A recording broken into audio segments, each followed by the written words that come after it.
Hi guys, today we want to show you how to change the different lightings in the Acura MDX. Steak. Okay, Mildy, go. Which color would you want to try? I like to try the Pacific Coast. May it look good. There's the Pacific Coast. Yeah. This one. So what's Pacific Coast? Oh, it changed into the Pacific. So that's blue and orange below, right? Yeah. You want to try next color? Okay. What Is color there would you any want to pink? Let's go look. Is that is that purple right there? Yep, I like pink Purple and strip? purple. Now that is what we call Okay. pink light. So that color is Bourbon's tree. And it's similar as a tree. Next one you have another purple right there. Vegas strip. Yeah. You want to try Vegas strip? We're in Las Vegas. Okay.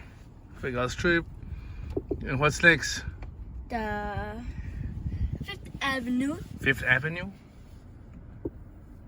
OMG, it feels like we're at the avenue. Fifth Avenue. Okay, that's Fifth Avenue. And let's go down to Deep Sea. Want to try next one, Mildy? Yep, first.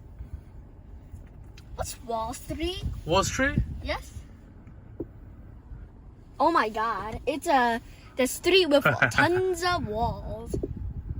And Icefield Parkway. Oh, it's not pink, huh? That's not bad. What's your favorite color, Mildy? The pink and purple. Is it pink and purple? Yeah. This one. Let's see. Color Malibu? Wow. That's your favorite color? Yep, it is. Alright. That's interior lighting for Acura MDX. And that's a new car, folks. Mildy, say bye. Bye-bye, sup.